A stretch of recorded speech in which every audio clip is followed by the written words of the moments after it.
കലോത്സവ വേദിയായ ഭവാനിയിൽ ഇന്ന് വൃന്ദവാദ്യം അരങ്ങേറുകയാണ്. കഴിഞ്ഞ 21 വർഷമായി സംസ്ഥാന സ്കൂൾ കലോത്സവത്തിൽ വൃന്ദവാദ്യ മത്സര വിജയി ഒറ്റപ്പേരുകാരാണ്.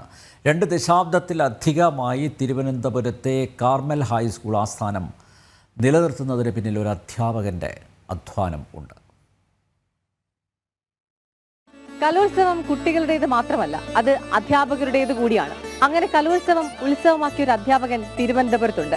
ഇന്ന് വേദി 6-ൽ വൃന്ദവാദ്യ മത്സരം നടക്കുമ്പോൾ 1-ാം സ്ഥാനം തിരുവനന്തപുരത്തെ കാർമൽ സ്കൂളിനാണെന്ന കാര്യത്തിൽ സംശയമില്ല. കാരണം കഴിഞ്ഞ 21 വർഷമായി ആ 1-ാം സ്ഥാനം കാർമൽ സ്കൂളിൽ നേടിക്കൊടുക്കുന്ന ഒരു അധ്യാപകനുണ്ട്.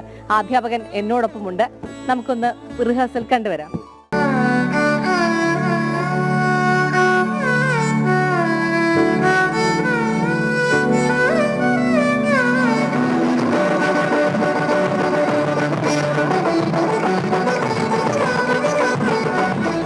കഴിഞ്ഞ 21 വർഷമായി സലീൽ മാഷ് കാർമലിലുണ്ട്. അന്ന് മുതൽ ഇന്നുവരെ വൃന്ദവാദ്യത്തിൽ കാർമലിന് എതിരാളികളില്ല.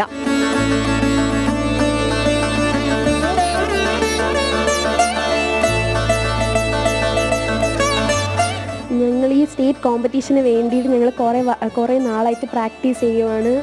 ഞങ്ങൾക്ക് സലീൽ സാറാണ് ഞങ്ങളെ ഫുള്ളായിട്ട് ഞങ്ങൾക്ക് ഫുൾ സപ്പോർട്ട് സാറാണ്. എല്ലാം സാറാണ് പഠിപ്പിച്ചത്.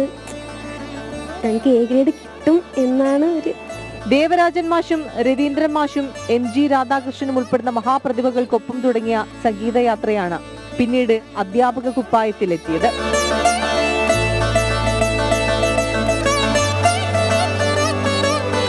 അപ്പം സംഗീതം പല പല ഇൻസ്ട്രുമെൻറ്റുകളിലൂടെ ആസ്വാദ്യകരമാക്കി തീർക്കുന്ന ഒരു രീതിയാണ് ഞാൻ ഫോളോ ചെയ്യുന്നത്. അരോചകമാവാതെ പെട്ടെന്ന് കേട്ടാൽ ഇഷ്ടപ്പെടണം, ആ രീതിയിലുള്ള സംഗീതമാണ് കൊണ്ടുപോകുന്നത്. മറ്റത് മോശം എന്നല്ല. അപ്പോൾ അതുകൊണ്ടാണ് ഞാൻ സസ്റ്റൈനബിളായിട്ട് ഇങ്ങനെ ഒരു ഇത്രയും വർഷം ഞങ്ങൾക്കത് കൊണ്ടുപോകാൻ പറ്റുന്നത് എന്ന് തോന്നുന്നു. വൃന്ദവാദ്യത്തിന് പുറമെ സംഘഗാനം, ദേശഭക്തിഗാനം എന്നിവയിലും സലീൽ മാഷിന്റെ പിള്ളേര് ഇറങ്ങുന്നുണ്ട്.